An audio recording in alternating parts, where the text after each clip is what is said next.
Welcome guys. ఈరోజు సెషన్లో మనం ఎక్స్టెండ్ స్టోరేజ్ క్లాస్ గురించి తెలుసుకుందాం. One of the very important concept guys. So వీడియోని ఖచ్చితంగా చివరి వరకు చూడండి, చాలా ఇంట్రెస్టింగ్ పాయింట్స్ తెలుస్తాయి మీకు. So friends, external storage class అంటే ఏంటి అండ్ వాటి మీద ఒక ఎగ్జాంపుల్, అది ఈ సెషన్ ఒక agenda friends. Guys, external storage క్లాస్తో వర్క్ చేయాలంటే మీరు యూస్ చేయవలసిన కీవర్డ్ ఏంటంటే extend, EXTEND. Default value of extend variables is 0 guys. And scope వచ్చేటప్పటికి global in between multiple files. అంటే గ్లోబల్ వేరియబుల్ ఒక ప్రోగ్రాంలో ఎక్కడైనా సరే యాక్సెస్ చేయొచ్చు, బట్ మల్టిపుల్ ప్రోగ్రామ్స్లో ఒక వేరియబుల్ని యాక్సెస్ చేయాలంటే మీరు ఎక్స్టెండ్ స్టోరేజ్ క్లాస్తో వర్క్ చేయాలి ఫ్రెండ్స్. అండ్ లైఫ్ వచ్చేటప్పటికి ఎంటైర్ ప్రోగ్రామ్. ఓకే, కొన్ని పాయింట్స్ తెలుసుకుందాం ఇప్పుడు. The extend storage class tells that the variable is declared in some other location but not in the same block where it is used.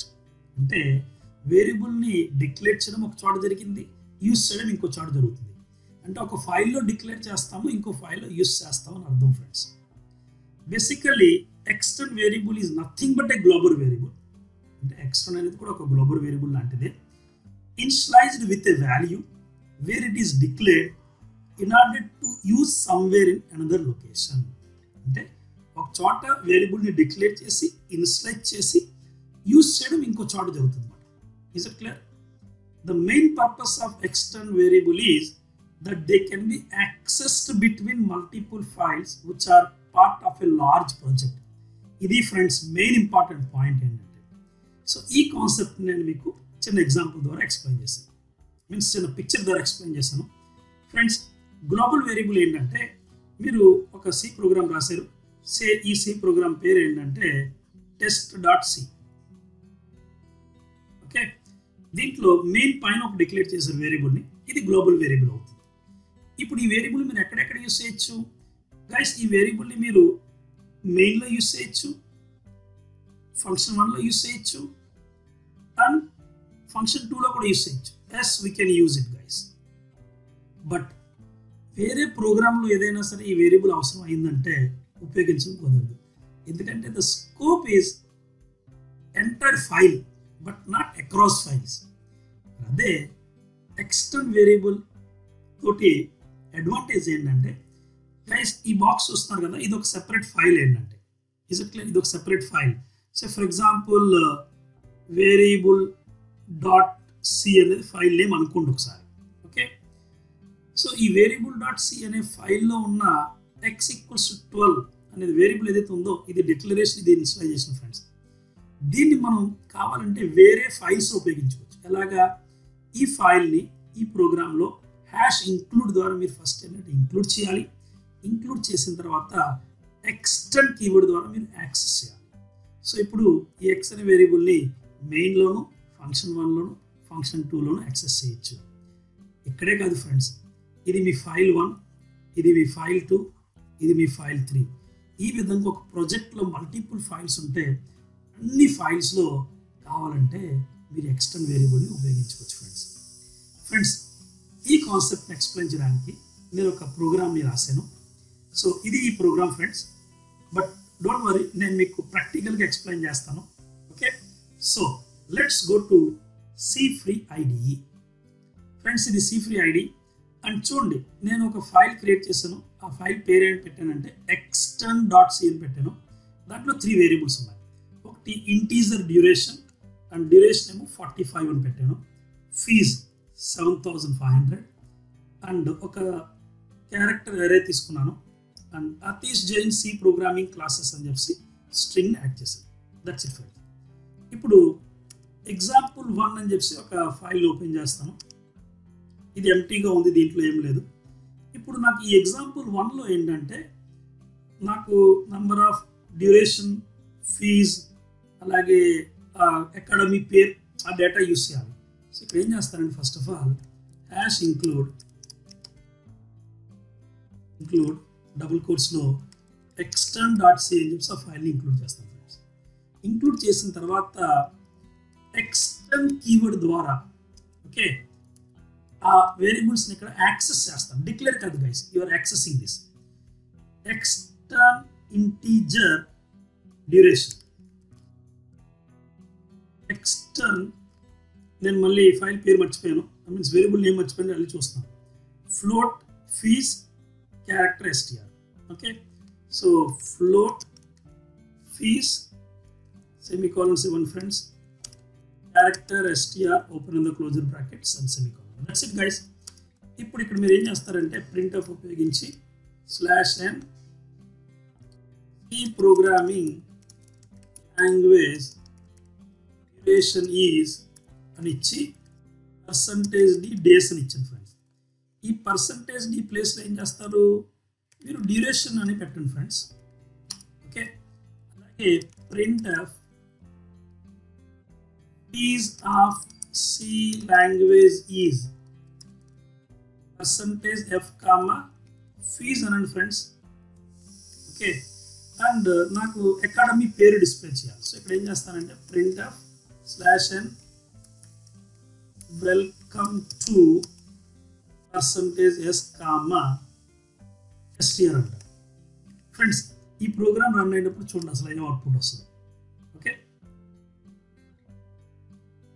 guys, welcome to Atish Jain C programming classes. C programming language duration is 45 days. Fees of C programming language is 7,500. మీరు అనొచ్చు sir అయితే ఏముంది దీంట్లో, నేను ఇప్పుడు ఇంకో programme open చేస్తాను friends, example 2 అని చెప్పి. ఓకే, ఈ ఎగ్జాంపుల్ 2లో నేను నా అకాడమీ నేమ్ని యాక్సెస్ చేయాలనుకున్నాను. సో ఏం చేస్తానంటే #include extern.c. ఫ్రెండ్స్, ఈ వేరియబుల్స్ డిక్లేర్ చేసిన ఫైల్ నేమ్ ఎక్స్టర్న్ అని ఇవ్వాలని ఏం లేదు, మీరు ఏ నేమ్ ఇచ్చినా పర్లేదు, నేను సరదాగా ఎక్స్టర్న్ ఇచ్చిన అంతే, ఏం లేదు. Extern character str open in the closer brackets friends. ఏం చేస్తానంటే నేను అకాడమీ నేమ్ని డిస్ప్లే చేస్తాను, %s కామా str. దాని తర్వాత నెక్స్ట్ లైన్లో ఒక అండర్లైన్ రావాలి. ఓకే, సో అండర్లైన్, దాని తర్వాత సెమీకాలన్. ఫ్రెండ్స్, ఈ ప్రోగ్రామ్ని కూడా రన్ చేయండి. ఫ్రెండ్స్, ఇప్పుడైనా అర్థమైందా మీకు? మీరు ఈ వేరియబుల్ని డిక్లేర్ చేయడం ఎన్ని చోట్ల చేశారు, ఒక చోటే, బట్ ఎన్ని చోట్ల యాక్సెస్ చేస్తున్నారు, ఇన్ని చోట్ల యాక్సెస్ చేస్తున్నారు. బట్ దీని ఒక రియల్ అడ్వాంటేజ్ చెప్తాను ఫ్రెండ్స్. రియల్ అడ్వాంటేజ్ ఇది కాదు, రియల్ అడ్వాంటేజ్ ఏంటంటే మీరు ఒక ప్రాజెక్ట్ డెవలప్ చేశారు ఫ్రెండ్స్, ఆ ప్రాజెక్ట్లో టోటల్గా 1000 ప్రోగ్రామ్స్ వచ్చినాయి. ఓకే, అండ్ ప్రతి ప్రోగ్రామ్ టాప్లో ఏంటంటే మీరు ఆ కంపెనీ నేమ్ని డిస్ప్లే చేస్తారు, అంతే కదా ఫ్రెండ్స్. మీరు ఏ కంపెనీకి అయితే అప్లికేషన్ డెవలప్ చేస్తారో ఆ అప్లికేషన్ రన్ అయ్యేటప్పుడు పైన కంపెనీ నేమ్ రావాలి కదా. లైక్ సపోజ్ మీరు రిలయన్స్ స్మార్ట్కి ఒక అప్లికేషన్ డెవలప్ చేశారు, సో రిలయన్స్ స్మార్ట్ అప్లికేషన్లో పైన రిలయన్స్ స్మార్ట్ అని చెప్పి వాళ్ళ పేరు వస్తుంది కదా. సో జస్ట్ ఇమాజిన్ మీరు ఒక ప్రాజెక్ట్ బిల్డ్ చేస్తారు, దాంట్లో 1000 ప్రోగ్రామ్స్ ఉన్నాయి. ఓకే, నెక్స్ట్ రిలయన్స్ స్మార్ట్ వాళ్ళ కంపెనీ పేరుని మార్చారు, Reliance retail services private limited అని చెప్పి. లైక్ నేను ఫస్ట్ ఆఫ్ ఆల్ ఇనీషియల్ డేస్లో ఏంటంటే నా కంపెనీ పేరు Atish Jain C programming classes అని పెట్టాను.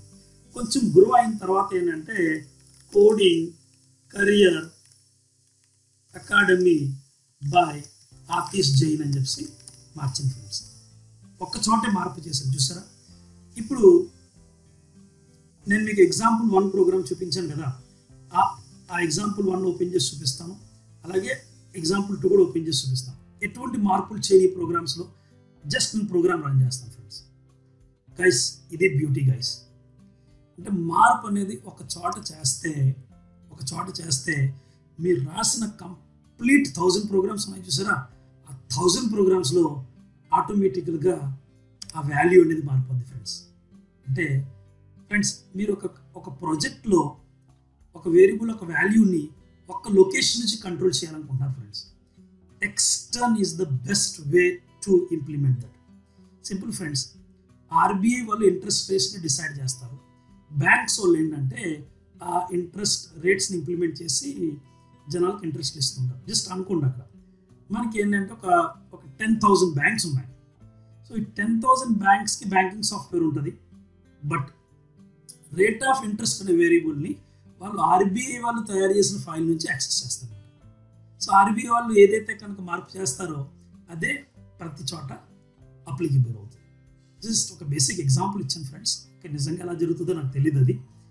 సో ఇది ఫ్రెండ్స్ యాక్చువల్గా టెక్స్ట్ అండ్ కీవర్డ్ తోటి వర్క్ చేసే విధానం చాలా పవర్ఫుల్, చాలా ఇంట్రెస్టింగ్ కాన్సెప్ట్ గైస్. మీకు ఈ కాన్సెప్ట్ ఒక ఇంపార్టెన్స్ ఎప్పుడు అర్థమవుతుందంటే మీరు ఒక రియల్ టైం ప్రాజెక్ట్తో వర్క్ చేసేటప్పుడు అర్థమవుతుంది. అండ్ ఒకవేళ ఈ వీడియోని మీరు నిజంగా ఇక్కడి వరకు చూసారంటే సి లాంగ్వేజ్లో మీరు ఏమైనా ప్రాజెక్ట్ చేయాలనుకుంటున్నారో లేదో నాకు ఈ వీడియో కింద కామెంట్ లైన్ ద్వారా చెప్పండి.